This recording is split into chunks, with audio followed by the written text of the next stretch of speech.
ചെമ്പനിപ്പൂ സീരിയലിന്റെ വരാനിരിക്കുന്ന episode review വിശേഷങ്ങളിലേക്ക് എല്ലാവർക്കും സ്വാഗതം. കഴിഞ്ഞ എപ്പിസോഡിന്റെ വിശേഷങ്ങൾ കേൾക്കാത്തവർ ആരെങ്കിലും ഉണ്ടെന്നുണ്ടെങ്കിൽ ലിങ്ക് ഞാൻ ഐക്കാട്ടിലും അതുപോലെ പിൻ കമന്റ് ആയിട്ടും കൊടുത്തേക്കാവേ. ബാക്കി വിശേഷങ്ങൾ നോക്കാം. കിച്ചണിൽ നിൽക്കുന്ന രേവതിക്ക് അരികിലേക്ക് സച്ചി വന്നിട്ട് പറയുന്നുണ്ട്, രേവതി എനിക്കൊരു ഗ്ലാസ് സ്ട്രോങ് ചായ ഉണ്ടാക്കി താ, ഭയങ്കരമായിട്ട് തലവേദനിക്കുന്നു. ഇനി എന്തായാലും ഞാൻ മുകളിൽ പോയിട്ട് അവറ്റുള്ള രണ്ടെണ്ണത്തിനും കൂടുതലുള്ള സംസാരം അവസാനിപ്പിക്കാൻ വേണ്ടി പോവാണ്. എന്ത് പറ്റി എന്നുള്ള കാര്യം രേവതി ചോദിക്കുമ്പോ ആ സുധി ഉണ്ടല്ലോ, അവനെ കൊണ്ട് സൗര്യക്കേടാണ്. അച്ഛൻ ഇപ്പോഴാണ് പണം ചോദിക്കുന്നത്, അത് കൊടുക്കല്ലാതെ എന്തൊക്കെയോ അവൻ സംസാരിച്ചുകൊണ്ടിരിക്കുകയാണ്. അവൻ വെറുതെ ടെൻഷൻ ആക്കിയിട്ട് മനുഷ്യന്റെ തലവേദന കൂടി. നീ എന്തായാലും ഒരു സ്ട്രോങ് ചായ എടുക്ക്. ഓഹോ, അപ്പൊ നിങ്ങളുടെ ഏട്ടൻ നിങ്ങളെ ടെൻഷൻ ആക്കിയല്ലേ? അതേന്ന് രേവതിയുടെ അടുത്ത് സച്ചി പറയുമ്പോഴാണ് രേവതിയുടെ മുഖം വല്ലാതിരിക്കുന്നത് കാണുന്നത്. അല്ല, നിന്റെ മുഖം എന്താ വല്ലാതിരിക്കുന്നത്? നിന്നെ ആരാ ടെൻഷനാക്കി എന്നുള്ള കാര്യം ചോദിക്കുമ്പോ ആ ശ്രുതി തന്നെ ഇനി എന്തായാലും കിച്ചണിൽ വെച്ചിട്ട് എല്ലാവരുമായിട്ട് സംസാരിക്കുന്ന പരിപാടി നിർത്താൻ ഞാനും പോവാണെന്നുള്ള കാര്യം രേവതി പറയണേ. ഓ, അപ്പൊ അങ്ങനെയാണല്ലേ കാര്യങ്ങള്? എനിക്ക് തോന്നി രണ്ടുപേരും കൂടി പുറത്തു പോയത് കണ്ടപ്പോഴും. അല്ല, പൗഡർ എടുത്ത് എന്താ പറഞ്ഞത്? ഒരു മാസം പണം നമ്മൾ എങ്ങനെയാണ് കൊടുക്കുക, നമുക്ക് എങ്ങനെയാ പണം കിട്ടുക എന്നുള്ള കാര്യം ചോദ്യം ചെയ്യാണ്. ഓ, അങ്ങനെയാണല്ലേ? അല്ലെങ്കിലും രണ്ടും ഒരേപോലെയാണല്ലോ. എന്തായാലും അത് വിട്ടേക്ക്, നിനക്കും കൂടി ഒരു കോഫി എടുത്തോ. തുടർന്ന് കാണിക്കുന്നത് പിറ്റേ ദിവസം രാവിലെയാണ്. അശോകൻ കുറച്ച് എഞ്ചിനീയറൊക്കെ കൂട്ടിയിട്ട് രവിയുടെ വീട്ടിലേക്ക് വരുന്നുണ്ട്. രവി കണ്ടോടനെ തന്നെ ഇരിക്കാനൊക്കെ പറയുന്നുണ്ട് കേട്ടോ. ഇത് നീ പറഞ്ഞില്ലായിരുന്നോ എഞ്ചിനീയറെ കൂട്ടിക്കൊണ്ട് വരാൻ വേണ്ടിയിട്ട്? അവരുടെ അടുത്ത് ഞാൻ കാര്യങ്ങളെല്ലാം പറഞ്ഞിട്ടുണ്ട്. ഇനി നമുക്ക് പോയിട്ട് അളന്നു നോക്കിയാലോ മുകളിൽ എന്നുള്ള കാര്യം ചോദിക്കുമ്പോൾ അതിനെന്താ വരുമോ എന്ന് പറഞ്ഞിട്ട് രവി അവരെയും കൂട്ടിയിട്ട് മുകളിലേക്ക് പോവാണ്. അവര് വന്നത് കണ്ടോടനെ തന്നെ ചന്ദ്രയാണെന്നുണ്ടെങ്കിൽ രവിക്ക് പുറകെ ചെല്ലുന്നുണ്ട്. രവിയേട്ട എന്തിനാ ഇവരൊക്കെ ഇങ്ങോട്ട് വന്നതെന്നുള്ള കാര്യം ചോദിക്കുമ്പോൾ എഞ്ചിനീയർ എന്തിനാ വരിക, വീട് കെട്ടാൻ വേണ്ടിയിട്ട് എന്ന് പറഞ്ഞിട്ട് രവി അങ്ങ് പോവാണ്. അപ്പോഴേക്കും ശ്രുതി വേഗം വാ എന്ന് പറഞ്ഞ് വിളിക്കുന്നുണ്ട്. എന്താ അമ്മേ, കോഫി റെഡി ആയോ എന്ന് ശ്രുതി ചോദിക്കുമ്പോ അതല്ലടാ, നിന്റെ അച്ഛൻ എഞ്ചിനീയറെയൊക്കെ കൂട്ടിയത് ടെറസിലേക്ക് പോയിട്ടുണ്ടെന്നുള്ള കാര്യം അറിയിക്കുകയാണ്. വീട് റിനോവേറ്റ് ചെയ്യാനോ മറ്റോ ആയിരിക്കുമോ എന്നുള്ള കാര്യം ശ്രുതി ചോദിക്കുമ്പോ അതിനെന്തിനാ ടെറസിലേക്ക് പോകുന്നതെന്നാണ് ശ്രുതിയുടെ ചോദ്യം. അതേസമയം മോളിലാണെന്നുണ്ടെങ്കിൽ എഞ്ചിനീയർമാര് അളന്നുകൊണ്ടിരിക്കുന്നുണ്ട്. അതിനിടയ്ക്ക് അശോകൻ വന്ന് രവിയുടെ അടുത്ത് ചോദിക്കുന്നുണ്ട്, അല്ല രവി, രാവിലെ എന്താ നീ വിളിച്ചിട്ട് എഞ്ചിനീയറെ കൂട്ടിക്കൊണ്ടുവരാൻ വേണ്ടി പറഞ്ഞത്? അത് വീട്ടില് പ്രശ്നങ്ങൾ കൂടിക്കൊണ്ടുവരികയാണ്, റൂം പ്രശ്നം. ഉടനെ തന്നെ ഒരു തീരുമാനം ഉണ്ടാക്കണം. കൂട്ടുകുടുംബം ആവുന്ന സമയത്ത് അങ്ങനെയൊക്കെ സഹജമായിട്ടുള്ള കാര്യം തന്നെയാണ്. എന്തായാലും നീ ടെൻഷൻ അടിക്കണ്ട. അവിടെ നടന്നാൽ മതിയോ എന്നുള്ള കാര്യം അശോകൻ ചോദിക്കുമ്പോൾ രണ്ട് ഭാഗത്തുനിന്നും അളന്നു നോക്കാൻ വേണ്ടി പറ. ശരി എന്ന് പറഞ്ഞ അശോകൻ അവരുടെ അരികിലേക്ക് ചെല്ലുവാണ്. എഞ്ചിനീയർമാരെ അളന്നതിന് ശേഷം ചോദിക്കുന്നുണ്ട്, റൂമിന്റെ കൂടെ ഒരു ഹോളും കൂടി അറ്റാച്ച് ചെയ്യണോ എന്നുള്ള കാര്യം. വേണ്ട, ഒരു അറ്റാച്ച്ഡ് ബാത്റൂം മാത്രം മതി. 12 റൂം മതിയാവോ എന്നുള്ള കാര്യം അശോകൻ ചോദിക്കുമ്പോൾ അത് ചെയ്യാൻ വേണ്ടി പറ്റുമോ എന്നുള്ള കാര്യം എഞ്ചിനീയർ അടുത്തും ചോദിക്കുന്നുണ്ട്. ചെയ്യാന്ന് അവര് പറയാണ്. അപ്പോഴേക്കും മുകളിൽ എന്തൊക്കെയോ നടക്കുന്നുണ്ടെന്ന് പറഞ്ഞിട്ട് ചന്ദ്രമതി എല്ലാവരും കൂട്ടിയിട്ട് അങ്ങ് മുകളിലേക്ക് ചെല്ലുവാണ്. കൂടെ സച്ചിയും രേവതി ഉണ്ട്. അവര് കയറി ചെല്ലുന്ന സമയത്ത് വീണ്ടും അവരെന്തൊക്കെയോ അളക്കുന്ന കാര്യങ്ങളാണ് കാണുന്നത്. ശ്രുതിയാണെന്നുണ്ടെങ്കിൽ അവര് അളക്കുന്നതൊക്കെ കണ്ടിട്ട് എന്താ അച്ഛൻ വീട് വിൽക്കാൻ വേണ്ടി പോവാണ് എന്നുള്ള കാര്യം ചോദിക്കുകയാണ്. അതെങ്ങനെയാടാ, എന്റെ അച്ഛൻ എനിക്ക് വേണ്ടി തന്നതല്ലേ, അത് എങ്ങനെ രവിയേട്ടന് വിൽക്കാൻ വേണ്ടി പറ്റുക എന്ന് ശ്രീകാന്ത് പറയുന്നുണ്ട്. അവര് സംസാരിക്കുന്ന രീതി കണ്ടാൽ തന്നെ അറിയില്ലേ അച്ഛൻ പുതിയ റൂം കെട്ടാനുള്ള ഐഡിയയിലാണുള്ളത്. സച്ചിയാണെങ്കിൽ നേരെ ചെന്നിട്ട് അച്ഛന്റെ അടുത്ത് ചോദിക്കുന്നുണ്ട്, അച്ഛ എന്താ റൂം കെട്ടാനുള്ള ഐഡിയയിലാണോ എന്നുള്ള കാര്യം. അതെ, അതിനാണ് അളന്നുകൊണ്ടിരിക്കുന്നത്. എത്ര നാളെന്ന് വെച്ചിട്ടാണ് ഈ റൂം പ്രശ്നം ഇങ്ങനെ മുന്നോട്ട് കൊണ്ടുപോയിക്കൊണ്ടേയിരിക്കുക, ഉടനെ തന്നെ അതിനൊരു പരിഹാരം കാണണം. എന്നാ ഇത് കേട്ട ചന്ദ്ര ചോദിക്കുന്നത്, ഇതിന്റെയൊക്കെ ആവശ്യമുണ്ടോ ഇപ്പോ എന്നുള്ള കാര്യമാണ്. ഇപ്പോ ഏറ്റവും ആവശ്യമുള്ള കാര്യമാണത്. റൂം കെട്ടിയേ പറ്റുള്ളൂ. ഇത് കേട്ട ഉടനെ വർഷ പറയുന്നുണ്ട്, എന്തായാലും അങ്കിൾ സൂപ്പറാണ്, ഇനിയെങ്കിലും ആ ഒരു റൂമിന് വേണ്ടിയിട്ട് പ്രശ്നം ഉണ്ടാക്കില്ലല്ലോ. അതിനിടയ്ക്ക് എഞ്ചിനീയർമാർ അളവൊക്കെ കഴിഞ്ഞ ശേഷം ഇന്ന സ്ഥലത്ത് കെട്ടാ എന്നുള്ള കാര്യം കാണിച്ചു കൊടുക്കുന്നുണ്ട്. നിങ്ങൾ വിളിച്ചാൽ മതി, ഞങ്ങൾ അപ്പോൾ തന്നെ വരാം. എത്രയാകും എന്നുള്ള കാര്യം അശോകൻ ചോദിക്കുമ്പോൾ കൊട്ടേഷൻ ഞാൻ അയച്ചുതരാം. ഏകദേശം എന്തായാലും ഒരു 5 ലക്ഷം വരെ വരും. എന്തെങ്കിലും അഡ്ജസ്റ്റ്മെന്റ് വേണമൊക്കെ നമുക്ക് ചെയ്യാന്നൊക്കെ അവർ പറയുന്നുണ്ട്. ശരി, എന്തായാലും പണം ഞാൻ റെഡിയാക്കിയതിനു ശേഷം നിങ്ങളെ വിളിക്കാം. ഞാൻ പറയുന്ന സമയത്ത് അശോകൻ ഇവരെയും കൂട്ടിയിട്ട് വന്നാൽ മതി എന്ന് പറയുമ്പോൾ ഞാൻ കൂട്ടിയിട്ട് വരാം, വിശ്വസിക്കാൻ വേണ്ടി പറ്റുന്ന ആളാണ്. എന്തായാലും ഞാനും ഇവരുടെ കൂടെ തന്നെ ഇറങ്ങുക എന്നുള്ള കാര്യം അശോകൻ പറയുമ്പോൾ എന്തെങ്കിലും കഴിച്ചിട്ട് പോവാ അശോക എന്നുള്ള കാര്യം രവി പറയുന്നുണ്ട്. പക്ഷെ എന്തോ അത്യാവശ്യത്തിലുള്ള ജോലി ഉണ്ടെന്ന് പറഞ്ഞിട്ട് വേഗം അവിടുന്ന് പോവാണ്. തുടർന്ന് എല്ലാവരും താഴെ ഇങ്ങനെ ഇരിക്കുന്ന സമയത്ത് ചന്ദ്ര ചോദിക്കുന്നുണ്ട്, നിങ്ങൾ എന്തൊക്കെയാ രവിയേട്ടായി ചെയ്യുന്നത്? ആരൊക്കെയോ കൂട്ടിക്കൊണ്ട് വന്നിട്ട് റൂം കിട്ടണം എന്നൊക്കെ പറയുന്നു. ഇപ്പൊ ആർക്കാണ് അത്ര അത്യാവശ്യത്തിന് റൂം വേണ്ടെന്നുള്ള കാര്യം ചോദിക്കുമ്പോൾ ഇവിടെ 3 ജോഡി ഉണ്ടല്ലോ, അവർക്ക് ആർക്കെങ്കിലും കൊടുക്കാം. എന്നാ ഇത് കേട്ട ഉടനെ തന്നെ ശ്രുതി ചോദിക്കുന്നുണ്ട്, അല്ല ഈ റൂം ഇവിടെയുള്ള റൂമിനേക്കാളും വലുതായിരിക്കോ എന്നുള്ള കാര്യം. എന്നാ അത് കെട്ടിത്തരുന്നതിന് ശേഷം മാത്രമേ അറിയാൻ വേണ്ടി പറ്റുന്നുള്ളൂ എന്നുള്ള കാര്യം ശ്രീകാന്ത് പറയുമ്പോൾ അത് ബ്ലൂ പ്രിന്റിൽ തന്നെ മനസ്സിലാക്കാൻ വേണ്ടി കഴിയുന്ന സുധി പറയുമ്പോഴേക്കും, സുധിയേട്ട അതെങ്ങനെ ഇരുന്ന് കഴിഞ്ഞാൽ സുധിയേട്ടൻ എന്താണ്? സുധിയേട്ടന് ആ റൂം വേണം തന്നെ പറഞ്ഞുകൊണ്ടല്ലേ അവിടെ മസ്ലിം പിടിച്ചിരിക്കുന്നത്. ഇനിയിപ്പോ റൂം കെട്ടിക്കഴിഞ്ഞാൽ അത് സച്ചിയേട്ടനും രേവതി ചേച്ചിക്കും വേണ്ടിയിട്ടായിരിക്കും. അച്ഛൻ ഞങ്ങൾക്ക് റൂമൊന്നും വേണ്ട, പുറത്ത് കിടന്നോളാം എന്നുള്ള കാര്യം ഞങ്ങൾ പറഞ്ഞതല്ലേ എന്ന് രേവതി ചോദിക്കുമ്പോൾ എത്ര നാളെന്ന് വെച്ചിട്ടാണ് നിങ്ങൾ ഇങ്ങനെ പുറത്ത് കിടക്കോ എന്നുള്ള കാര്യം രവി തിരിച്ചങ്ങോട്ട് ചോദിക്കുന്നുണ്ട്. പക്ഷെ റൂം കെട്ടാൻ വേണ്ടിയിട്ട് 5 ലക്ഷം വേണമെന്നല്ലേ അച്ഛ പറഞ്ഞത്, ആ പണത്തിന് വേണ്ടിയിട്ട് എന്ത് ചെയ്യും എന്നുള്ള കാര്യം സച്ചി ചോദിക്കുമ്പോൾ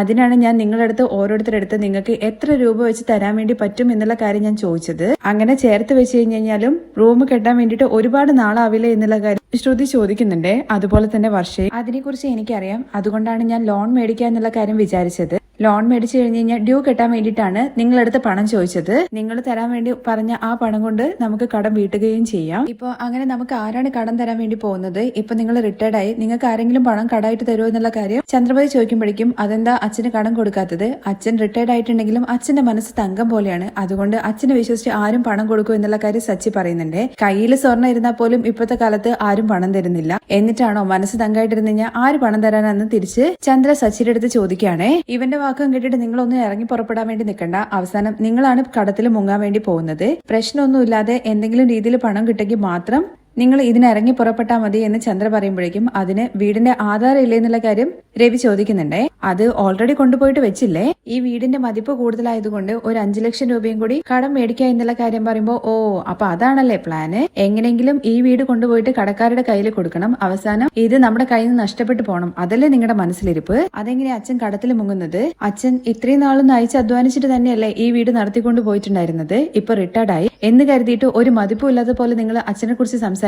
അല്ലെങ്കിലും ഈ ആണുങ്ങൾക്ക് ജോലി ഇല്ലാണ്ടായി കഴിഞ്ഞു കഴിഞ്ഞാൽ പിന്നെ മര്യാദയെല്ലാം പോകുന്നാണോ വിചാരം എന്നുള്ള കാര്യമൊക്കെ ചോദിക്കുമ്പോഴേക്കും എന്താടാ നീ പറയുന്നത്? ഞാൻ പറയുന്നത് വല്ല നിനക്ക് മനസ്സിലാവുന്നുണ്ടോ? റിട്ടയർഡ് ആയി കഴിഞ്ഞതിന് ശേഷം ഇവര് കടത്തിൽ മുങ്ങിയിരിക്കണം എന്ന് വല്ല നിർബന്ധമുണ്ടോ? നിങ്ങൾ ആർക്ക് വേണ്ടിയിട്ടാണ് വീട് പണിയാൻ വേണ്ടി ഉദ്ദേശിക്കുന്നത് എന്നുള്ള കാര്യം എനിക്ക് നന്നായിട്ട് അറിയാം.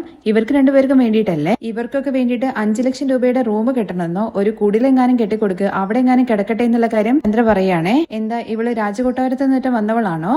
ഞാനിങ്ങനെ ചിന്തിച്ചുകൊണ്ടിരിക്കുകയായിരുന്നു എന്താണ് എന്റെ പക്ഷത്തേക്ക് തിരിയാത്ത എന്നുള്ള കാര്യം. ഇത് നോക്കമ്മേ, ഞാൻ ഒരിക്കലും ആരടുത്ത് റൂം വേണമെന്നുള്ള കാര്യം പറഞ്ഞിട്ടൊന്നുമില്ല. ഞാൻ ഒരിക്കലും കൊട്ടാരത്തിൽ ജീവിക്കണമെന്ന് ആഗ്രഹിച്ചിട്ടുമില്ല. എന്റെ ഭർത്താവിന്റെ കൂടെ കുടിലിരുന്നു കഴിഞ്ഞാലും അത് എനിക്ക് സന്തോഷമുള്ള കാര്യമാണ്. തുടർന്ന് വർഷ ചന്ദ്രയുടെ അടുത്ത് ചോദിക്കുന്നുണ്ടോ എന്താണ് ആന്റി ഇതൊക്കെ? അവർക്ക് ഒരു റൂം കെട്ടിക്കൊടുത്താൽ എന്താ കുഴപ്പം? എന്നും രേവതി ചേച്ചി ഇങ്ങനെ ഹോളിലും അതുപോലെ ടെറസിലൊക്കെ കിടന്നാൽ മതിയോ? അവർക്കും ഒരു റൂം കെട്ടിക്കൊടുത്താൽ എന്താ കുഴപ്പം എന്നൊക്കെ ചോദിക്കുമ്പോഴേക്കും അതൊക്കെ ഇവർക്ക് എങ്ങനെ മനസ്സിലാവാനോ മോളെ? ഇത് നോക്ക് ചന്ദ്ര, മോളില് കുടിലാണ് കെട്ടുന്നെങ്കിൽ പോലും അവിടെ ഒരിക്കലും സച്ചിയും രേവതിയും കിടത്തില്ല, നമ്മൾ രണ്ടുപേരെ പോയി കിടക്കാൻ വേണ്ടി പോകുന്നത്. അപ്പോഴേക്കും അത് കൊള്ളാലോ, എന്റെ അച്ഛൻ എനിക്ക് തന്ന വീട് വിട്ടിട്ട് ഞാൻ പോയിട്ട് കുടിലിൽ കിടക്കണമെന്നോ? ഇവള് കുടിലിൽ നിന്ന് വന്നവളല്ലേ, അവളോട് അവിടെ തന്നെ പോയി കിടക്കാൻ വേണ്ടി പറ. കുടിലിൽ നിന്ന് വന്നവളൊന്നുമല്ല, പക്ഷേ കുടിലിൽ ജീവിക്കുക എന്ന് പറയുന്നത് അത്ര മോശമായിട്ടുള്ള കാര്യമായിട്ട് എനിക്ക് തോന്നിയിട്ടില്ല. എവിടുന്ന് വന്നവളാണെങ്കിലും നല്ല മനസ്സുണ്ടായാൽ മാത്രം മതി. ഒരിക്കലും അമ്മയുടെ മാതിരി മറ്റുള്ളവരുടെ മനസ്സ് വേദനിപ്പിക്കുന്ന രീതിയിൽ എനിക്കൊരിക്കലും സംസാരിക്കാൻ കഴിയത്തില്ല. രേവതി പറയുന്നത് കേൾക്കുമ്പോഴേക്കും സച്ചി പറയുന്നുണ്ട് സൂപ്പറാണ് രേവതി, ഞാനെന്തോ പറയാൻ വേണ്ടി വന്നു, പക്ഷെ അതിനേക്കാളും കൊടുത്തു നല്ലതായിട്ട് നീ. സച്ചി പറയുന്നത് കേൾക്കുമ്പോഴേക്കും സുധി ചോദിക്കുന്നുണ്ട് കേട്ടോ, നിന്റെ ഭാര്യയ്ക്ക് ആരുടെ മനസ്സും വേദനിപ്പിക്കാൻ വേണ്ടി അറിയില്ല എന്നുള്ള കാര്യമല്ലേ പറഞ്ഞത്? പക്ഷെ നിന്റെ ഭാര്യ ഇപ്പൊ പറഞ്ഞത് എന്താണ്? അമ്മയുടെ മനസ്സ് വേദനിപ്പിക്കുന്ന രീതിയിലല്ലേ? എടാ, വിതച്ചത് മാത്രമേ നമ്മൾ കൊയ്യുള്ളൂ. അവര് എന്താണോ സംസാരിച്ചത് അതല്ലേ അവർക്ക് തിരികെ കിട്ടുള്ളൂ. അതെന്താ എന്റെ ഭാര്യയുടെ അടുത്ത് പോയിട്ട് കുടിലിരിക്കാൻ വേണ്ടി പറയുന്നു? അവള് എവിടെ ഇരുന്ന് കഴിഞ്ഞാലും ഗുണത്തില് കോടീശ്വരിയാണ്. അതും സച്ചി രേവതിയെ ചേർത്ത് പിടിച്ചിട്ടാണ് പറയുന്നത്. പിന്നെ അവള് വലിയ കോടീശ്വരി ആയതുകൊണ്ടാണല്ലോ നിറയെ കൊണ്ടുവന്നിട്ട് നീ ഇപ്പോഴും കാർ ഓടിച്ചും കൊണ്ട് ഡ്രൈവർ ജോലിയും ചെയ്തുകൊണ്ട് നടക്കുന്നത്. അമ്മ ഈ പറയുന്ന ഡ്രൈവർ ഉണ്ടല്ലോ, അവരാണ് ഇത്ര നാളായിട്ടും ഈ വീട്ടിലേക്ക് കാശും അതുപോലെ ഇവിടുത്തെ കാര്യങ്ങളെല്ലാം നോക്കി കണ്ടിട്ടും ചെയ്തിട്ടുണ്ടായിരുന്നത്. അതൊന്നും അമ്മയുടെ കണ്ണിൽ കാണില്ല അല്ലേ? അമ്മ തൂക്കി വെച്ച് കൊണ്ടാടുന്ന അമ്മയുടെ മകനുണ്ടല്ലോ, അതൊന്നും ഇതുവരെ ആരും ഈ വീട്ടിലേക്ക് ഒന്നും ചെയ്തിട്ടില്ല. അപ്പോഴേക്കും ശ്രുതി ചോദിക്കുന്നുണ്ട് ആരെ കുറിച്ചിട്ടാണ് രേവതി നീ പറയുന്നത്? നിങ്ങളുടെ പ്രശ്നങ്ങൾക്കിടയിലേക്ക് ഞങ്ങളെ വലിച്ചിടരുത് എന്നുള്ള കാര്യം ശ്രുതി പറയുമ്പോഴേക്കും രേവതി പറയുന്നുണ്ട് ഞാൻ പൊതുവായിട്ട് പറഞ്ഞതാണ്. അങ്ങനെ പൊതുവായി സംസാരിക്കണമെന്നുണ്ടെങ്കിൽ നീ പുറത്തു പോയി സംസാരിക്കേ, ഈ ജാടമടയിലൊന്നും സംസാരിക്കരുത്. ഇവിടെ ഉള്ളവരെ കുറിച്ച് സംസാരിക്കാൻ നിനക്ക് ഒരു അവകാശവും ഇല്ല. ഇവർക്ക് എന്തോ ബസ് ഓടിക്കാൻ അറിയാതെ നിന്റെ അച്ഛന്റെ ദേഹത്ത് കൊണ്ടെങ്ങാണ്ട് ഇടിച്ചു, അതുകൊണ്ടാണ് നീ ഇങ്ങോട്ടേക്ക് കയറിയത്. വന്നത് എന്നുള്ള കാര്യം പറയുമ്പോഴേക്കും മിണ്ടാതിരിക്കുന്നുണ്ട് ചന്ദ്ര എന്നുള്ള കാര്യം ചോദിക്കേണ്ട ദേഷ്യം പിടിച്ചിട്ട് രവി, എത്ര നാളെ വെച്ചിട്ടാണ് നീ ഈ കാര്യം തന്നെ പറഞ്ഞുകൊണ്ടിരിക്കുന്നത്? മറ്റുള്ളവരുടെ മുമ്പിൽ വെച്ചിട്ട് നിന്നെ ഒന്നും പറയരുതെന്ന് ഞാൻ വിചാരിക്കുമ്പോ നിനക്ക് അറിവ് വരുന്നില്ലേ? ഇപ്പൊ നിനക്ക് സമാധാനമായോടി? അദ്ദേഹത്തിന്റെ അടുത്തുള്ള വായിലിരിക്കുന്ന കേൾപ്പിച്ചോ എന്നുള്ള കാര്യം ചോദിക്കുമ്പോ എനിക്ക് അങ്ങനത്തെ ഉദ്ദേശമൊന്നുമില്ല, എന്റെ മനസ്സ് ശുദ്ധം തന്നെയാണ്. പക്ഷേ നിങ്ങൾ എന്തിനാ എപ്പോഴും എന്റെ കുടുംബത്തെയും എന്റെ വീട്ടുകാരെയും കുറിച്ചിട്ട് ഇങ്ങനെ മോശമായിട്ട് പറയുന്നത്? ഇപ്പോ നിങ്ങൾ എന്തിനാ എന്റെ അച്ഛനെ കുറിച്ച് സംസാരിക്കുന്നത്? എന്റെ അച്ഛൻ അധ്വാനിച്ച് നല്ല രീതിയിൽ കുടുംബജീവിതം നയിച്ചുകൊണ്ടിരുന്ന ആളാണ്, അല്ലാതെ ആരെയും പറ്റിച്ചിട്ട് പണമൊന്നും എടുത്ത് ഓടിയിട്ടില്ല. രേവതി പറയുമ്പോഴേക്കും സുധിക്ക് അത് കൊള്ളുന്നുണ്ട്. നീ ആരെ കുറിച്ചാ പറഞ്ഞെന്നുള്ള കാര്യം സുധി ചോദിക്കുമ്പോഴേക്കും പറഞ്ഞ ഉടനെ തന്നെ നിനക്ക് കുത്തിക്കൊണ്ടില്ലേ? അപ്പോ മനസ്സിലായില്ലേ ആരെ കുറിച്ചാ പറഞ്ഞെന്നുള്ള കാര്യം? ഞാൻ ആരെയും കുറിച്ചിട്ട് പറഞ്ഞതല്ല, കുത്തി കാണിച്ചതുമല്ല, എന്റെ അച്ഛനെ കുറിച്ച് സംസാരിക്കേണ്ടെന്നാ ഞാൻ പറഞ്ഞത്. കണ്ടില്ലേ അവര് പറയുന്ന വർത്താനം? എന്തായാലും നിങ്ങൾ എവിടെ പോയിട്ട് കടം മേടിച്ചു കഴിഞ്ഞാലും എന്റെ അച്ഛൻ പണിതുണ്ടാക്കിയ ഈ വീടിന്റെ ആധാരം പണയം വെച്ച് ഇവർക്ക് റൂം കെട്ടിക്കൊടുക്കാൻ വേണ്ടിയിട്ട് ഞാൻ സമ്മതിക്കില്ല എന്ന് ചന്ദ്രമതി പറയുകയാണെ. ചന്ദ്രമതിയുടെ സംസാരം നമ്മുടെ രവിക്ക് ഭയങ്കരമായിട്ട് വേദനിച്ചു എന്നുള്ള കാര്യം സച്ചിക്ക് മനസ്സിലാവുന്നുണ്ട്. അച്ഛ എന്തിനാ ഇവരുടെയൊക്കെ പുറകെ പോകുന്നത്, നമുക്ക് ഇതിന് ആവശ്യമില്ലാത്ത കാര്യങ്ങളൊക്കെ, റൂമൊന്നും വേണ്ട അച്ഛ, അച്ഛൻ അത് വിട്ടേക്കെന്നൊക്കെ പറയുമ്പോഴേക്കും നിനക്ക് ജോലിക്ക് പോകണമെന്നല്ലേ പറഞ്ഞത്, പോയിട്ട് ഭക്ഷണം കഴിച്ചിട്ട് പോകാൻ നോക്ക് അച്ഛ എന്ന് പറഞ്ഞ് വിളിക്കുമ്പോഴേക്കും പോകാനല്ലേ പറഞ്ഞെന്നുള്ള കാര്യം ചോദിക്കുന്നുണ്ട് കേട്ടോ. അങ്ങനെ സച്ചി രവി അവിടുന്ന് പോകുമ്പോഴേക്കും എല്ലാവരോടും കൂടിയിട്ടാണ് ഞാൻ പറഞ്ഞതെന്ന് രവി പറയുന്നുണ്ട്. അത് കേൾക്കുമ്പോഴേക്കും എല്ലാവരും അവിടുന്ന് പോകുന്നുണ്ട്, ചന്ദ്ര ഒഴികെ. വർഷയാണെന്നുണ്ടെങ്കിൽ ശ്രീകാന്തിന്റെ അടുത്ത് ചോദിക്കുന്നുണ്ട്, ഒരു ചെറിയ കാര്യത്തിന് വേണ്ടിയിട്ട് എന്തിനാണ് എല്ലാവരും ഇങ്ങനെ സംസാരിച്ചുകൊണ്ടിരിക്കുന്നത്, ആശയ സംബന്ധമായിട്ടുള്ള കാര്യമല്ലേ, അതുകൊണ്ടാണ് ഒരുപാട് ആർഗ്യുമെന്റ്സ് വരുന്നത് എന്നുള്ള കാര്യം ശ്രീകാന്ത് പറയുമ്പോൾ, ഞാൻ ഡബ് ചെയ്യുന്ന സീരിയലുകളിലാണ് ഇങ്ങനെ വാഗ്വാദങ്ങൾ വരുന്നത്, വന്ന് ഇപ്പൊ നമ്മുടെ വീടും അതുപോലെ തന്നെ ആയി വരികയാണ്. നമ്മുടെ ലൈഫ് ആർക്കും ജോളിയായിട്ട് എടുക്കാൻ വേണ്ടി അറിയില്ല, എല്ലാം അങ്ങനെ ജോളിയായിട്ട് എടുക്കാൻ വേണ്ടി പറ്റില്ല വർഷേ, എന്തിനാണ് നിന്റെ അമ്മ എപ്പോഴും രേവതിയെ ചേച്ചിയെ ഇങ്ങനെ ഓരോന്ന് പറഞ്ഞുകൊണ്ടിരിക്കുന്നതെന്ന് വർഷ ചോദിക്കുന്ന സമയത്ത്, അമ്മ എപ്പോഴും അങ്ങനെയാണ്, രേവതി ചേച്ചിയെ അമ്മയ്ക്ക് ഇഷ്ടമല്ലല്ലോ എന്നുള്ള കാര്യം ശ്രീകാന്ത് ചോദിക്കുമ്പോൾ, ഇഷ്ടമല്ലാന്ന് കരുതിയിട്ട് വായ തോന്നുന്നൊക്കെ പറയാണോ, രേവതി ചേച്ചി പറയുന്നത് പോലെ എന്നെങ്ങാനാണ് നിങ്ങളുടെ അമ്മ പറഞ്ഞുകൊണ്ടിരിക്കുന്നുണ്ടെങ്കിലുണ്ടല്ലോ നിങ്ങളുടെ അമ്മയുടെ വായിൽ ഞാൻ സ്റ്റേപ്ലർ ഒട്ടിക്കും, നീ എന്താ വർഷം ഇങ്ങനെയൊക്കെ പറയുന്നെന്നുള്ള കാര്യം ശ്രീകാന്ത് ചോദിക്കുമ്പോൾ, നിങ്ങളുടെ അമ്മ എന്നെ കുറിച്ച് ഒന്നും പറയാതിരിക്കുന്നിടത്തോളം കാലം നിങ്ങളുടെ അമ്മയുടെ ജീവനിൽ സുരക്ഷിതത്വം ഉണ്ടാകും. അതേസമയം ചന്ദ്രയാണെന്നുണ്ടെങ്കിൽ രവിയുടെ അടുത്ത് പറയുന്നുണ്ട്, നിങ്ങൾ ഈ സമയത്ത് കടമൊക്കെ വാങ്ങിയിട്ട് തന്നെ പ്രശ്നത്തിൽ ചെന്ന് ചാടണ്ട എന്നുള്ള കാര്യം, മതി ചന്ദ്രേ, മക്കളുടെ മുമ്പിൽ പറയാൻ വേണ്ടി പറ്റാത്ത കാര്യങ്ങൾ നീ പറഞ്ഞു കഴിഞ്ഞു, മക്കൾക്കിടയിൽ നീ തന്നെയാണ് വിഭജനം കൊണ്ടുവരുന്ന ആള്, അത് വലുതായിട്ട് മാറിയിട്ട് ഓരോരുത്തരും ഓരോ വഴിക്ക് പോകുന്നത് കാണാൻ വേണ്ടി പറ്റുമെങ്കിൽ നീ നിന്നെ തന്നെ മാറ്റിക്കോ, നിന്റെ അച്ഛൻ തന്ന വീട് കാരണമല്ലേ നീ ആധാരം തരില്ല എന്നുള്ള കാര്യം പറഞ്ഞത്, നീ തന്നെ വെച്ചോ എന്ന് കരുതിയിട്ട് ഞാൻ ഇത് ഇങ്ങനെ വിടാനൊന്നും പോകുന്നില്ല, ഈ റൂം എങ്ങനെ കെട്ടണ്ടെന്നുള്ള കാര്യം എനിക്കറിയാം, ഞാൻ നോക്കിക്കോളാം എന്ന് പറഞ്ഞിട്ട് രവി അവിടുന്ന് പോവാണേ. ചന്ദ്ര ആകെ വെടികൊണ്ട പന്നിയെ പോലെ അവിടെ അങ്ങനെ നിൽക്കുന്നു.